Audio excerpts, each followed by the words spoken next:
नाम रहेगा, जब तक सूरज चांद रहेगा। गांधी जी का गांधी अमर रहे, अमर रहे, अमर रहे, महात्मा गांधी अमर रहे, अमर रहे, अमर रहे। जब तक सूरज चांद रहेगा। गांधी जी का नाम रहेगा, जब तक सूरज चांद रहेगा। गांधी जी का नाम रहेगा, महात्मा गांधी अमर रहे, अमर रहे, अमर रहे, महात्मा गांधी अमर रहे, अमर रहे, अमर रहे। महात्मा गांधी अमर रहे। शुभ अवसर पर क्या संदेश देना चाहेंगे जो आज की राजनीतिक परिस्थितियां हैं, देश काल परिस्थितियां हैं? पहले तो हम राष्ट्रपिता महात्मा गांधी हाँ। को श्रद्धांजलि हमारे साहू समाज के तरफ से, लाल बहादुर शास्त्री जी को भी श्रद्धांजलि। जी आज पहले हम उनको श्रद्धा सुमन अर्पित करते हैं, जी। श्रद्धांजलि देते हैं। जी और हम आज के दिन राष्ट्रपिता महात्मा गांधी जी का जन्म गुजरात में हुआ था जी और उन्होंने अपना जीवन जी देश के लिए समर्पित कर दिया और गुजरात से चल कर के देश उस समय अंग्रेजों का गुलाम था, लेकिन राष्ट्रपिता महात्मा गांधी पैदल चल करके हर प्रांत में जाकर के अपना एक संगठन बना करके देश को आजाद करना है, तो उन्होंने संगठित सबको, भारत के लोगों को संगठित किया और देश को आजाद कराने में अहम भूमिका निभाई। उसमें आज लाल बहादुर शास्त्री जी भी थे, पंडित जवाहरलाल नेहरू, सभी लोग थे, डॉक्टर अम्बेडकर थे, सभी लोग थे। जी, जी। लेकिन राष्ट्रपिता महात्मा गांधी जी का उन्होंने कोई पद नहीं लिया, कोई अपने को,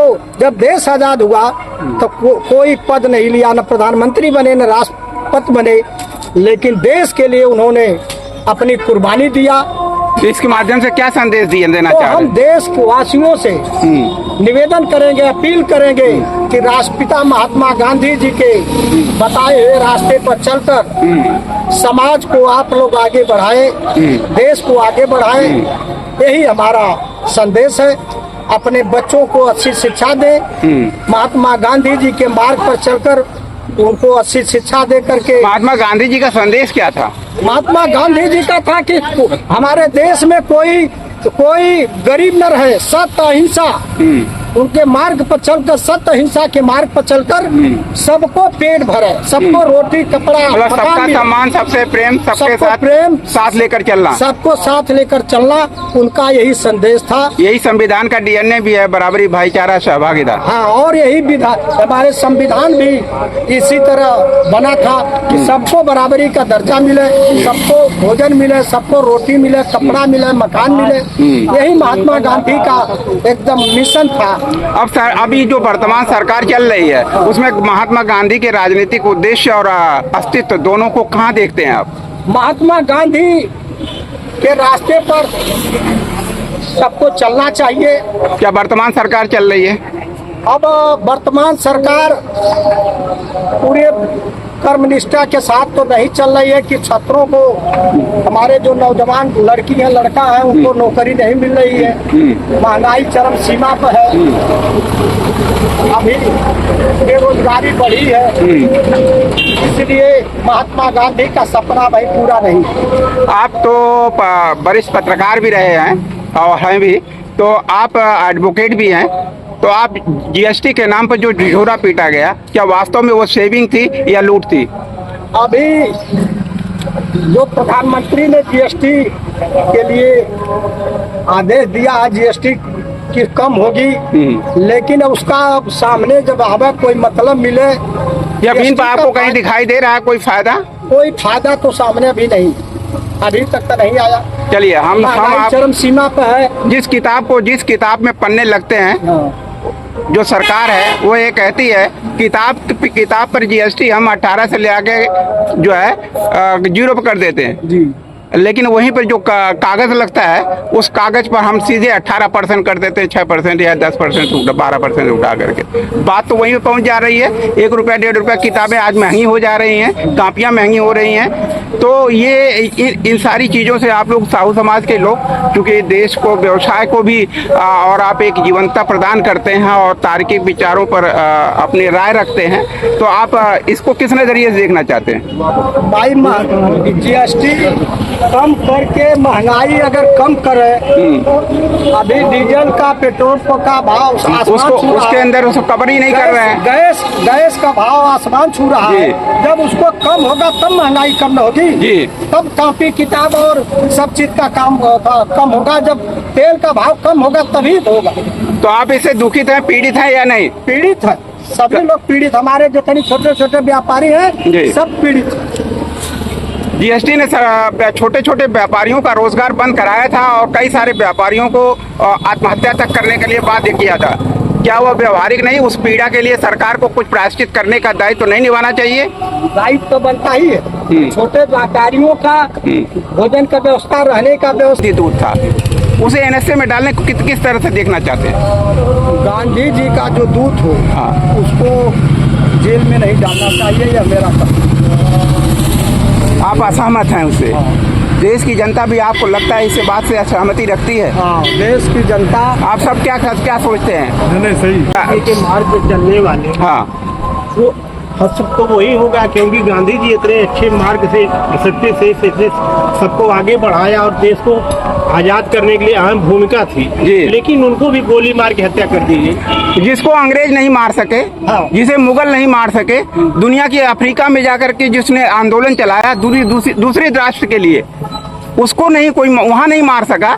लेकिन वहां जब वो अपनी धरती पे आता है, देश को आजादी दिला देता है, तो शांति पाठ करने जा रहा होता है, तो अपने ही देश का एक नागरिक उसे गोलियों से भून देता है। जब भून दिया जाता है तो वो सेकेंड गांधी को जी। अगर इस तरह से प्रताड़ना दी जा रही है तो सेम उसका नकल हो गया है। तो इसका मतलब आज इस देश की सरकार और देश के लोगों को जो इस सरकार के साथ है, और वो सरकार जो उसी सावरकर का पूजा करती है, उसी सावरकर जो गांधी का हत्यारा था, और ये वर्तमान सरकार उसी की पोषक है, पूरा मंत्रालय उसका पोषक है। तो एक नया संदेश जरूर जाना चाहिए यहाँ से कि गांधी और लाल बहादुर शास्त्री के रास्ते पर चलने वाला यह भारत जो बहुसंख्यक समाज का नेतृत्व करता है, बहुसंख्यक भारतीयता के नेतृत्व करता है, जिसमें सिर्फ एक ही शब्द स्वीकार्य है, बराबरी, भाईचारा और सहभागिता। हमारे गांधी जी के और लाल बहादुर शास्त्री के मार्ग पर अगर 1500 हमारा इंडिया है, हाँ। तो आज के जिसको तो इससे बहुत ही आगे रहता है। जी आर्थिक स्थिति बहुत आगे रहता है। जी। लाल बहादुर जी ने एक दिन के लिए उन्होंने कहा हफ्ते में एक दिन सब लोग उपवास करें। जी। उस उपवास से विदेश से हमारा गेहूं आना बंद हो गया। जी विदेश से इनका धोती फट गया था। उनकी पत्नी बोली अब तो उसी पद पर हो, अब तो एक नया धोती ले लो। उन्होंने कहा हमारे देश में बहुत से ऐसे लोग हैं जो फटे हुए पहनते हैं।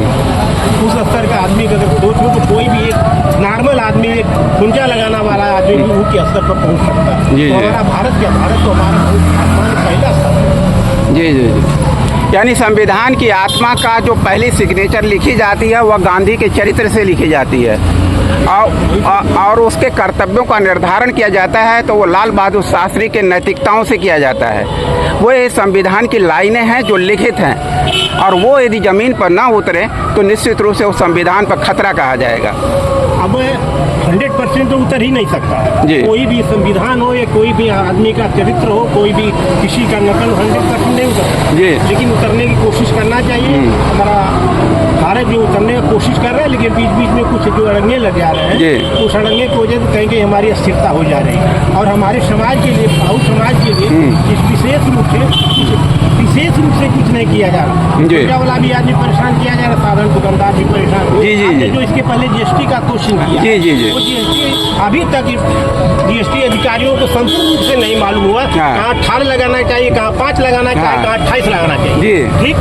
अब उस जीएसटी का 10 साल हुआ, 9 साल हो जी। गया। 9 साल जीएसटी में हमारा जो 28% का लेवल था, अब हाँ। कहना में स्लेब 18% का, उस बीच का जो रकम जो है हाँ। व्यापारियों से वसूला गया, वो कहाँ गया? ये असली मुद्दा था।